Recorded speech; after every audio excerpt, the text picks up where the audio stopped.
Hi, this is Carol Rose Atkinson, here to talk today with Lisa Marie Thomas about our experience with bariatric surgery, and really curious to see where this conversation's going to go. Welcome, Lisa. Hey, thanks for having me. So can you tell us a bit about yourself? My name is Lisa Marie Thomas, and I had bariatric surgery October 2016. I had the sleeve, so it's been almost 3 years. I can't believe it. Yeah. I just can't believe it. I live in California, and my husband has been an incredible, amazing support through all of this, even through his fears and concerns and successes and victories and you name it. I actually had my surgery in Mexico, and it was one of the best things I've ever done. And I came back with all my parts, no liver missing. And I met Carol, and we have just, I think we're like kindred spirits. I just think it's awesome how God brings people together, and hey, we're here. Right. So we met at the conference in person last year, BCD Health Convention. I can't attend this year because of health problems, but that was a fun time. So I'm post-op, gastric Roux-en-Y, gastric bypass. 2000 would be June 2010. So I'm 9 years out. And it's been a journey for sure. And yeah, I know along the way you have become a bariatric, what is the certification you have? I have a couple, and I'm working on another one, but I have certifications to be support group leader and bariatric, kind of like a trainer for those who do support groups and want to give classes and things like that. And I'm working on my certification now to be a coach, but specifically in the bariatric world. Right. So, all of that, like, I used to run support groups back in, probably kind of where you're at now, about 2 or 3 years out. Of course, I come at it from a different stance. I mean, I'm a clinician, so there's the mental health thing that, my training that kind of comes into play. That's just a bit different. Back in the day, there wasn't a lot of clinicians that were talking that had gone through the surgery. And, I wrote some books on it, and I'm going to be writing some more. Sounds like your experience has been like friggin' awesome. Like no problems. Oh yeah, no, that's not true. There's been problems. So let's get real, because, that is a piece of it. Because I feel like, at least in my office, I see people that, are doing the surgery with thinking it's a magic pill. Right. So, what have you run across along the way? I truly think that's the dream, that after trying so many things, and I mean, yeah, diets work for, 5 pounds, 10 pounds, 20, even 50. And they stay for a couple of weeks to a couple of months. It depends on what you did it for. Right. And then, we all know this. You lost 20 and you gain 30. And then you lose 15 and now you gain 30.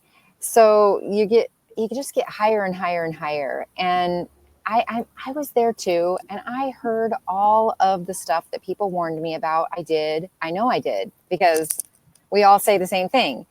I didn't listen. I think I heard it, but I didn't listen. Yeah, I want this thing. I'm different. That's not going to happen to me. Yeah, all that crazy stuff. Yeah. And I think what was the hardest for me, especially having my surgery in Mexico, is that I didn't have people here in person.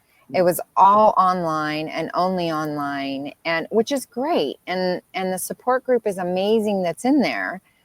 But there's just nothing compared to having someone in person. And I happen to be blessed in that my doctor and then my new insurance kind of backed me up, and they've done the blood work and they've done the tests and they've done this. There's a lot of people that if you have your surgery by any other doctor or out of the country, they don't want to touch you. It's crazy. Mm-hmm. And that's what kind of started me down this path of wanting to do a support group. My desire is to be involved in integrative nutrition, because there are hardly any bariatric nutritionists. And I sought out nutritionists, and they want to tell you, oh yeah, you got to eat 2,000 calories and you got to do this. And I'm like, you understand my tummy is this big? And they don't get it. They don't get it. They just don't get it. But I think, gosh, probably my biggest blind or thing was the honeymoon stage. When the time of that metabolism, what do you call it? Not the reset, but when your metabolic system goes crazy and the tool does what it's going to do, no matter what you do, for a certain amount of time. And when that time is over, right. And I'm learning that honeymoon time, it's different for everybody. Yeah. Some people's bodies, it's 4 months. Yeah. And some people's, it's 2 years. Like some have no, I always forget the name of the hunger hormones, but some get hungry right away. Some don't have, is it gremlin? Grenal. Yeah, whatever. That comes back sooner or later for certain people. So, for a period of time, you're not hungry. And then. Right. And some people never get it back. Yeah. But their metabolic system does come back. And I just, I was so rigid, man. I was such a Nazi on myself. I was so rigid. I followed everything the doctor said, and I was mortified when somebody would say they ate a Twinkie or a fried whatever, or they drank pop, or all these different things that we're told it's in our best interest to avoid.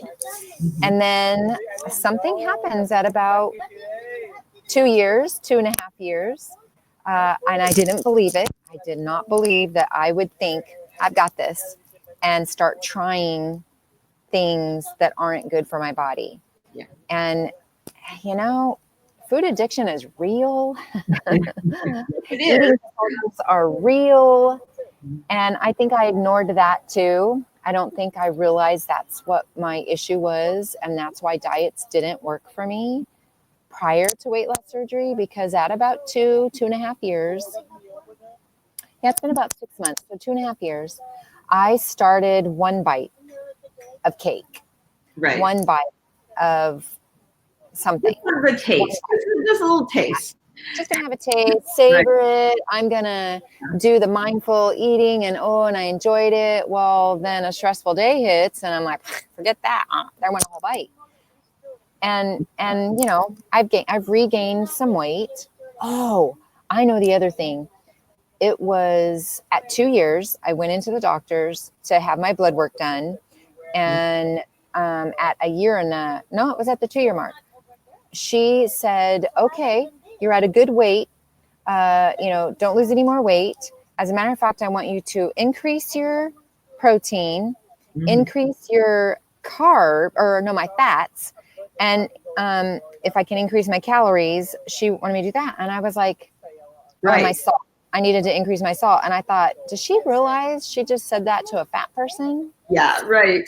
I've heard that so much. I mean, she just gave me permission to indulge in my bad behavior. She totally did. And I totally took her up on it. And that's really when the pivotal, I think if she wouldn't have said that to me, I probably still would be super rigid on myself. And that, for me, the rigidity is a boundary. and that boundary is actually safe.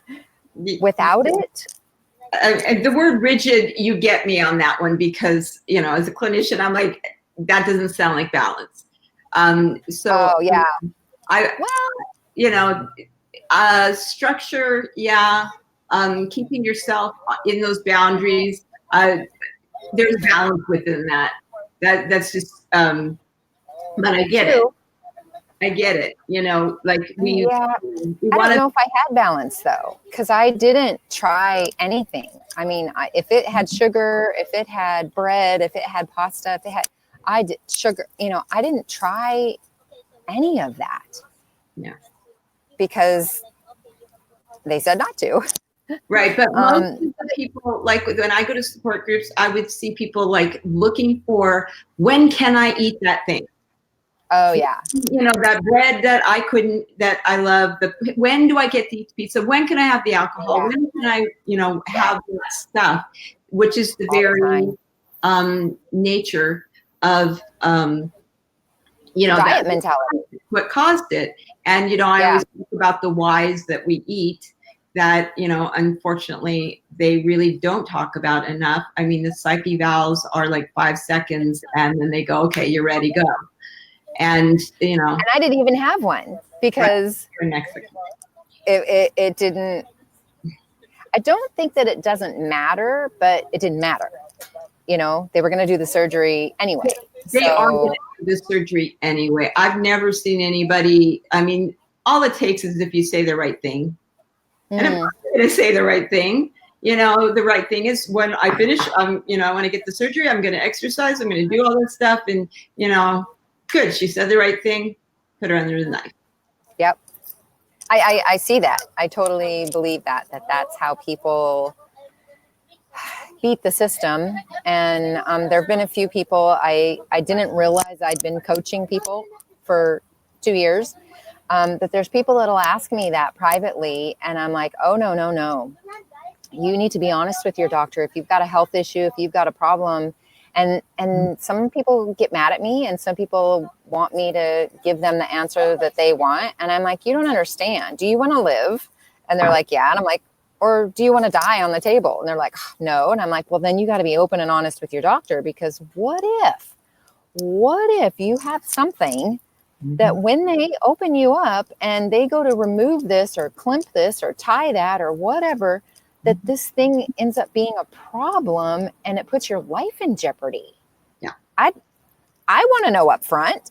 And my doctor was amazing. He actually did my surgery first because of the issues that I had going in. And it's just so important. And people, I don't know, people are afraid. There's a fear of, if I'm honest, then they'll turn me down. Yeah, that's a huge one for sure. I did that. I did that to some degree. I did not tell them about my hypoglycemia, which turned into reactive hypoglycemia, which became it's been a piece of the puzzle of my health going down. Oh, darn. 2 hours after I eat, you know, boom, my blood sugar goes down. So I have to, you know, be very, very diligent on my diet in terms of, you know, any glucose or high glycemic food. And as long as I do that, I'm pretty okay. But unfortunately for me, what really tanked me, and what I didn't really understand this stuff until this year, is the absorption rate. Yeah. And it's different for you and your body because of the surgery that you had versus mine and my body. Yes. Although I learned after ending up in the ER, because I followed the doctor's paperwork that said put about 30 seconds between bites. And a lot of people thought I misread it. And I nope, that's what it said. Because the doctors here in the States say to put 5 minutes between bites, especially at first. And of course I did it all on my own for 10 months, but whatever. I ended up in the ER at 2 months out because I was eating bites that were too big and then too fast. And just that whole scenario was choking me and just kind of hurting me really bad. Did you get a But blockage? say it again. Did you get a blockage? Kind of. It's like nothing would go down because I kept putting it in until it felt like an elephant was sitting on me and 3 muscle men were choking me and then a bear was hugging me. Wow. And it was Interesting picture. It was awful. And because I was following this little plan that said, okay, by this time you should be eating this much. And by this time you should be doing this. And I was following that. Mm-hmm. Well, but for my body, that wasn't good and right. And it wasn't until the Los Alamitos hospital. Of course, you mentioned Mexico and they all flew into panic mode, which was kind of good, but kind of sad, but whatever. They ran me through every test you can imagine. And what was so awesome was that they came back saying, you had your surgery where? And I said, Mexico. And they're like, this is one of the best surgeries I've ever seen. And they used technical terms and they started having doctors coming in from the other bariatric centers and looking at my stuff and looking at my results. And they were like, this surgery is impeccable. I'm like, well, then what's wrong with me? And oddly enough, Dr. Chu was the one that came in and he showed us the x-ray and he said, I need to ask you a few questions. You know, by chance, were you a preemie? And I was like, well, that's an odd question, but yeah, it was almost 4 months premature. And he goes, that explains it. Were you sick a lot? Did you have a lot of health issues? And I said, yeah, I actually died twice. Or twice when I was first born and once again. So 3 times I've died. And then he said, what was the last one? It was something crazy about my foods or something. And I'm like, oh yeah, my mom allowed me to be very picky. And he said, well, let me show you something. And he showed us some of the sonogram or ultrasound or something that we could see my stomach. Mm-hmm. And he showed a normal stomach. Mm-hmm. And he said, this is an adult stomach. You have a preteen stomach prior to surgery. Mm-hmm. And now that I have surgery, I truly have like a child, if not an infant stomach. And I was like, huh? And he said, you're never going to be able to eat the 6 ounces that they say. Your stomach, your portions are always going to be totally this. And I was like, well, but this paper says, and he goes, don't throw it out. Throw out that paper. Your body is different. And I'm like, huh, makes so much sense now. But I mean, for 2 months and even for a couple of months after that, I tested it, but he's so right. My stomach is just different. Well, than and everybody. I see a functional doctor, so I don't see, that's a homeopathic doctor. And they understand, you know, the cause, not the symptomology. And my doctor says, look, you know, I treat Carol, you know, I don't treat, you know, humans. I'm treating you. I take special supplements that are made for me only. Yes. So that my body gets the absorption. And it's interesting because I've been through the City of Hope. I have been through seeing a lot of specialists along the way, and none of them did the blood tests in the way that this doctor had done it. And that's where it showed that I was absorbing, you know, nothing. My cells were virtually empty. So they were more than, what do you call it? Dehydrated. They were completely beyond dehydrated. Beyond depleted. And the trauma in my body from my past, you know, when I was growing up. He said by the time I was 18, I really never had what I needed. So I went into the surgery that way, and then it just continued to go downhill. Now I have my strength back, but he says there's not enough glucose in my brain yet still. So it makes me... But you're getting there. It's getting there. Yeah. But I have to listen to the doctor and be diligent. I would never use the word rigid, but definitely, you know, I'm supposed to follow the rules, and who the heck follows all the rules? You know, we really don't. You know, I mean, it's like, yeah, but you know, just this one time. Yeah, I Yeah. know. And it's weird how fast, I mean, habits, I'm learning all this stuff. These books I've been reading on my brain is, they'll start blowing up. But Yeah. I didn't realize that old rule of, oh, you have to do something for 7 or 14 days for it to become a habit.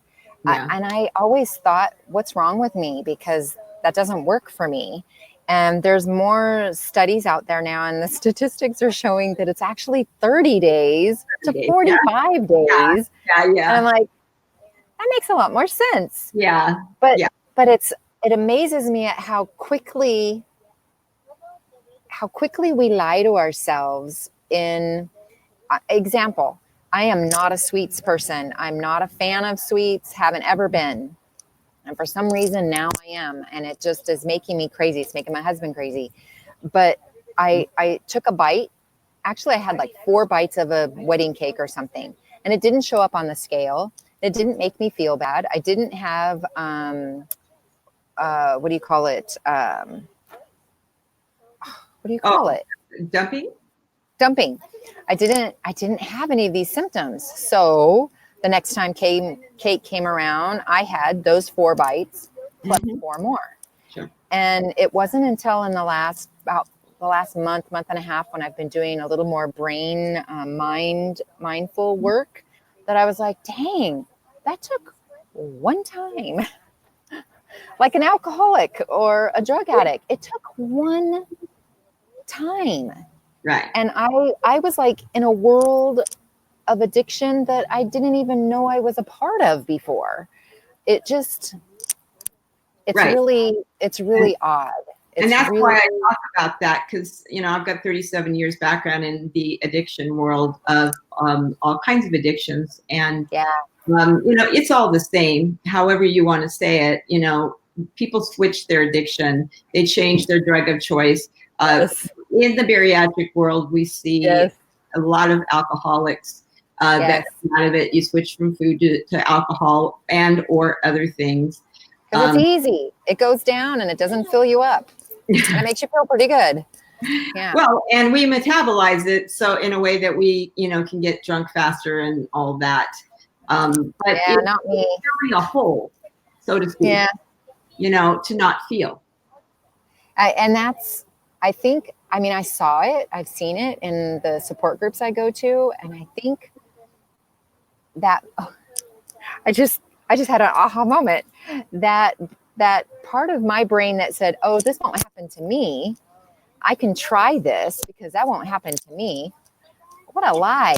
Oh my goodness. What a lie to myself. But for sure a year and a half, but I really think it was for 2 years. We are involved in a lot of social things, and adult beverages are usually a part of that. And I didn't try anything till I was like 6 months out. And I remember trying it, and it tasted like nail polish remover. It was so gross. Well, at about 2 years, something happened. And the only thing I can think of is because I had incorporated sugars back in and other processed things that my taste buds somehow adapted. Yeah. But I went down the alcohol road, and the thing is I don't get buzzed. Yeah. My body's even I don't understand it, but I do not metabolize it even to the negative way that I'm supposed to have it, which when we were on a cruise and I was drinking 3 and 4 Long Island iced teas while everybody else was having one beverage, and I still didn't feel anything. Wow. I didn't lose my inhibitions. I didn't get hungrier. I was very cognitive. I'm very aware of everything. And I'm like, I just drank probably 800 calories of nothing for nothing. But I see, it was about the 3rd day in. I went, I can see how someone could take this and run. Because when I did get truly, it was 4 or 5 drinks later that I finally got a little bit of a buzz, and it lasted for like 15 minutes at the most. And I remember thinking, thank you, Lord, that he had me think, I'm chasing this thing for 10 minutes, but I've done this to my body. Hello, wake up, stop it. And I was like, I told my husband, I'm like, I'll just drink my water with lemon or an iced tea, because it didn't work. It didn't give me anything that I remembered alcohol still doing. feeling your emotions that you probably didn't want to feel. I wanted to feel light and happy and all this stuff. And my husband's like, you're like that already. Yeah. Why do you need something? And I'm like, good point. Yeah. So, but I was thinking, so I am 9.5 years, what am I, something like that out. And along the way, it changes. And of course, it's going to change differently for everybody.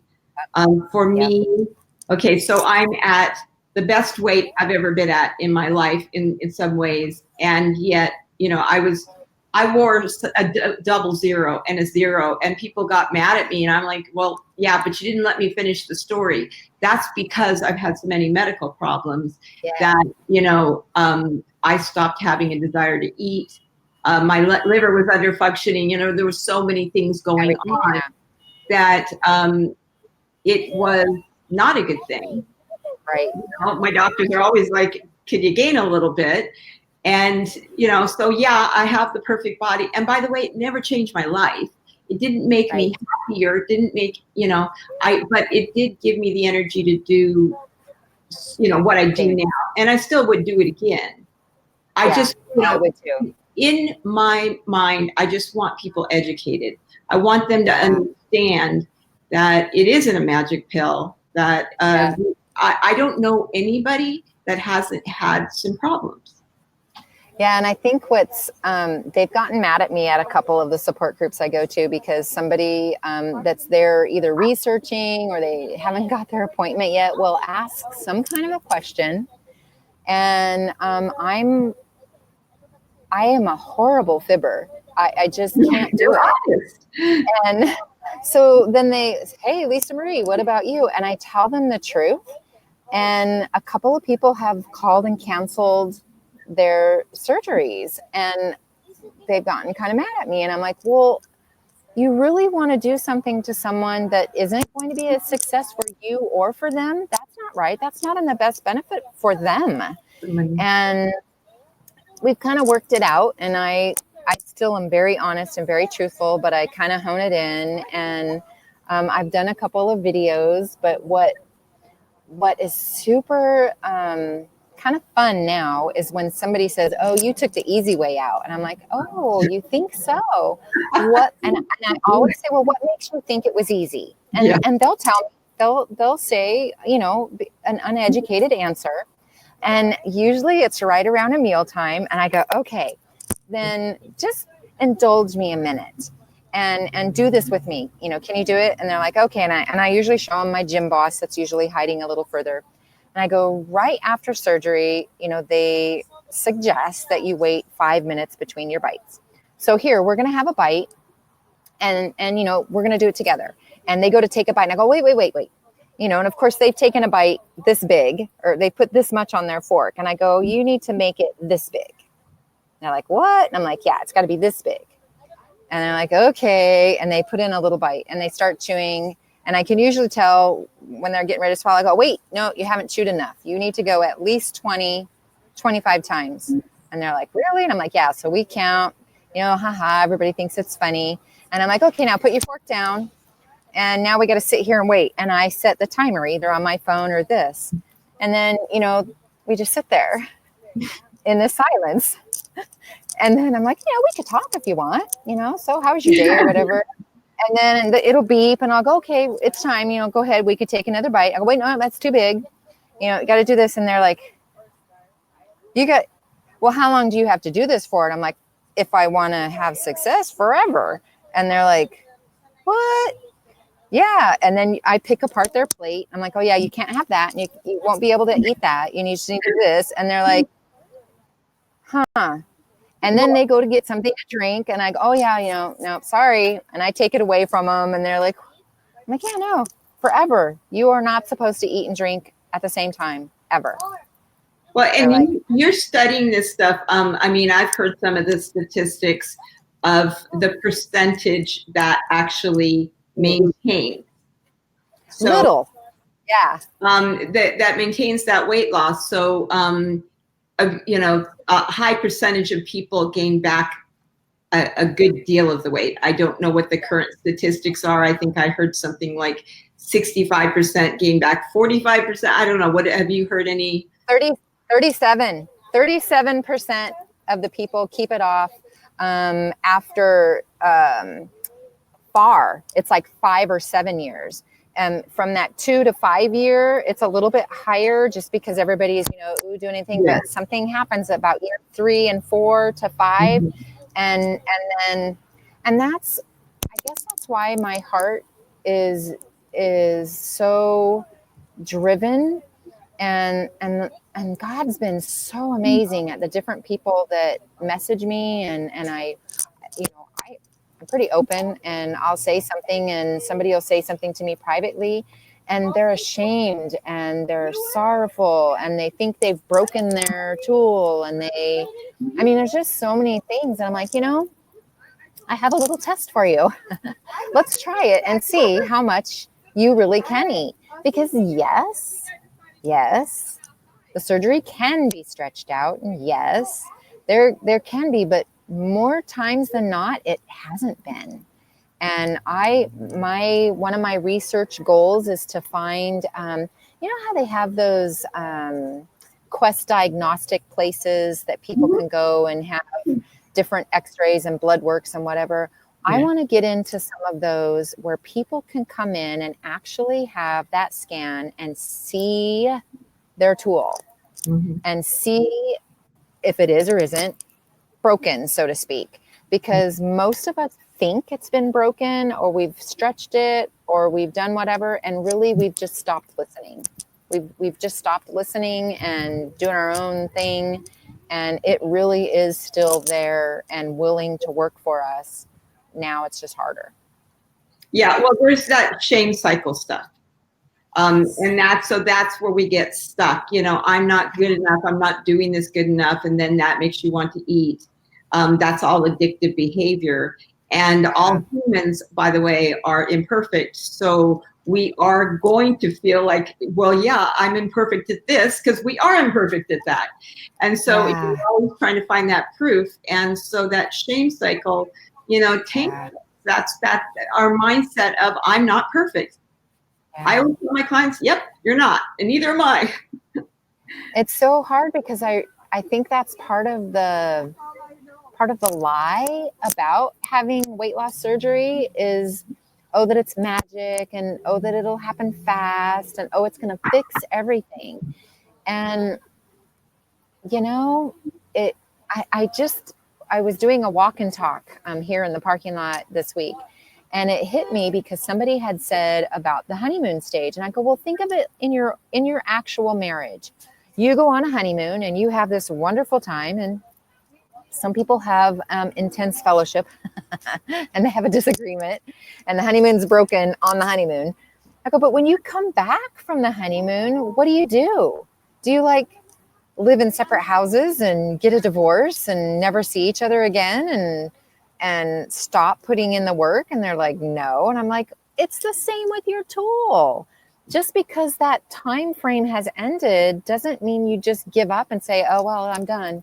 I'm never going to get anywhere. It's like everything in life. It all takes work and education and growing and changing. And people don't realize that. They just don't realize that. And I'm like, yeah, it's not magic. I mean, it is for a little bit. It is. That first year is definitely magic. And then, or however long that lasts for you. But, being almost 9.5 years out, I can say that it's been the hardest thing I've ever done and I've had a lot of problems from it, and I also wouldn't change what I have done. But I hope that people are getting more educated, and that was my goal with this, was to be real and honest.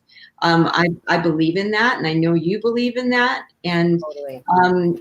it's the best way to go into it. If you're going to do the surgery, just know that along the way, I've been hospitalized, a few times. I was hospitalized 2 weeks out. I mean, there's been issues here and there, and it just is what it is. It's not a magic pill, but it can get you a new life. But you still got this up here. And you. What's funny what you said, I don't know if there's a statistic out there. This might be an interesting question to ask, but from what I see in the 3 different groups, actually 4 groups that I go to, I would say 80%, maybe 75, but probably 90%. I'll give it an 80. 80% of the people right after surgery have an issue with dehydration. Yes. And they don't know it. They don't realize it. And they end up in the hospital. They end up in so much severe pain and all this stuff. And I'm like, that's something they just don't emphasize it enough.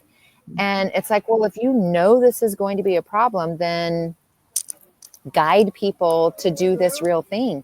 But so many people then think, oh, I'm the only one. And it's like, no, you don't take care of yourself and hydrate yourself, you're going to end up in the hospital. And it's not pretty. Taking banana bags and potassium and magnesium and all of those nutrients that we needed. I had hypokalemia 3 months out.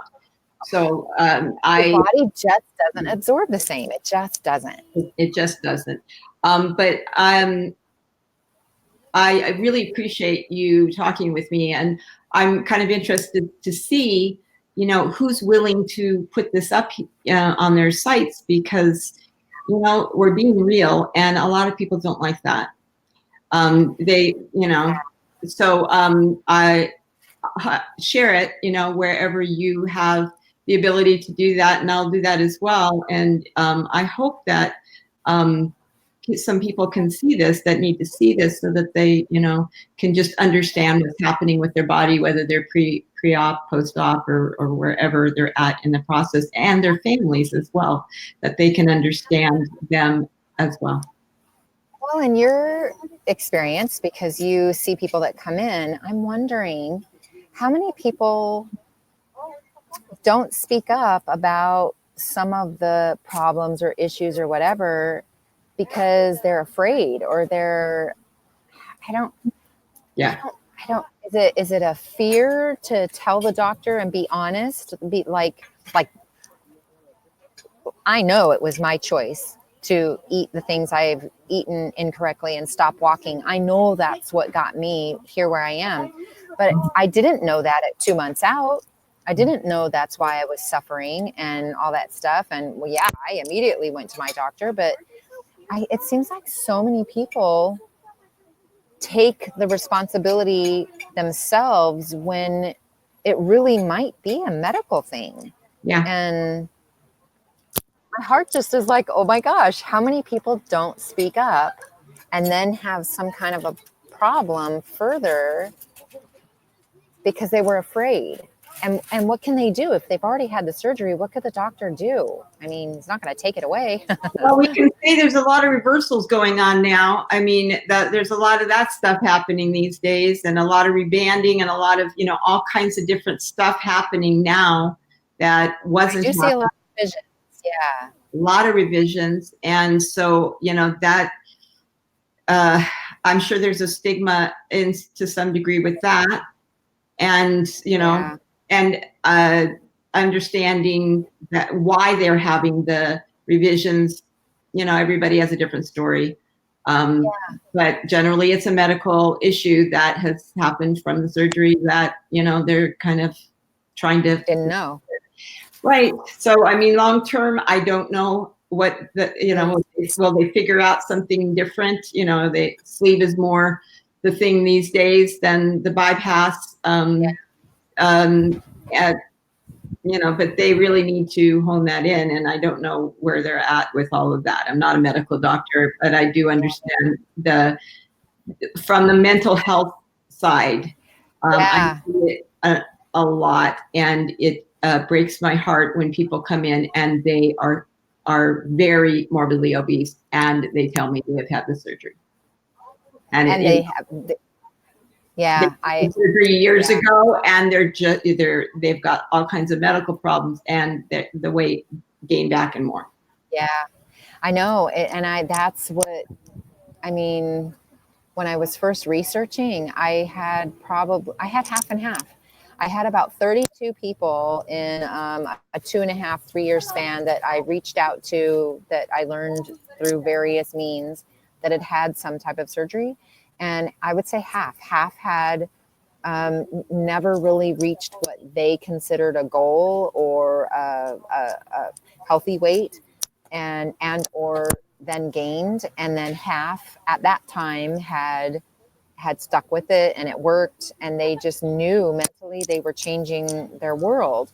And it's all kinds of reasons. Some of them, their support system just wasn't on board. Habits, mindset, the mind. Oh my gosh, the mind. Your mind is so powerful. And if that doesn't change, and you don't change those habits during that honeymoon stage, man, they come back. And on and on. 10 years out, 15 years out, 20 years out, it's life. Like you said. And I think what hit me is because I had a lot of people asking me different things. And I'm like, you know what? Watch your skinny friends who are skinny naturally, and how they eat and what they do. It isn't something that they've just started. It's something that's a way of life, and it's something that they've done. And if you're not willing to make these new habits of unprocessed food and low to no sugar, and focus on protein, and then on vegetables, and then if you have room, a carb, don't drink, don't do that. If you don't think you're going to be changing those for the rest of your life, then don't do it. Don't do it. Continue to find some kind of a food plan for you, and yo-yo or whatever you got to do, but don't do it, because you're going to be miserable, and then it's not going to work, and then you're going to be mad. They don't like when I say that. Well, yeah, I'm sure they don't like the things I say either, but that's okay. It's just honesty, and really, when the door shuts in my office, I hear this stuff all the time. When they are alone with me, and then they feel they can say these things. Yeah. It's not spoken up enough. The downside, because they're building up the upside. But I think people are getting more real, and I really appreciate your willingness to share about this, because it takes courage. Yeah, and I think what's just struck me, my husband he's been there through the whole thing, but he saw me up and down prior to the surgery, and I didn't realize how much it had hurt him with my choices before. And then he finally would speak up, and he would tell me things. Well, we were just having a discussion last night, and, talking about long-term and these different things, and what do we do? And his addiction happens to be sugar, and that he's a finisher. So if something's open, his brain says it has to be emptied and finished in order to be done. Yeah. And I, as much as I don't get that, I get it. Yeah. And he then said, do you give me permission? Do I give him permission to call me out when I'm making choices? Because I would use the verbiage of, I've planned for this. I put it in my Fitness Pal. It's within my calories and my carbs. I've planned for this. Yeah. And he'd go, okay. And so last night we had a talk, and he said, I don't want to be your food police, but can I call you out on that? And I'm like, let me think about that a minute. Accountability. And about an hour later, I agreed, but that was scary. That was scary to go, huh? Okay, he's gonna help me be on track. And then I mean, I didn't want to have conditions, but then I said, well, can I do the same for you? And when we're somewhere and sugar is rearing its head, can I call you out on it? And he was like, huh. And he was like, that's not very fair that you just turned that on me. And I'm like, I didn't mean to turn it on you, but I want to help you like you want to help me. And it just was funny because we both were like, oh, it's the accountability thing, and you just got in the middle of my food. What? You can't do that. Fun. But accountability is, really for addiction mandatory. And, that's what 12 does, and it's just so helpful. But we have to be willing to hear the truth and get that feedback. I call it data. I try not to take any of that personal. I think of it as, this is information that, I might as well get curious about and recognize, new things in myself, continue to grow. Yeah, I agree. Amen, sister. So with that said, I will let you go. I don't want this so long that people don't have a chance to watch it all, but thank you so much for talking with me and allowing me to be in your life. And I'm really glad that we got to meet that day, because it's definitely been a great. I've been very blessed. Thank you. So share. And anybody that's that sees this, share where you can. So totally. the honesty is out there, and like we both say, we still both do it again. And I don't know, 9 years out, if you say the same thing, maybe we'll revisit it then. But I mean, I'm out. I've had enough problems to know that I'm still would do it again. But everybody has their own way of looking at that, and with all these revisions happening. Hard to say. Anyway, you have a great day. Well, I appreciate all you do. Thank you. The weather's getting a bit better, a little less hot, which is nice. Yeah, it looks like a beautiful day. I like the heat. Yeah. All right. You have a good day. And it's awesome. All right. See you soon. All right. Bye-bye.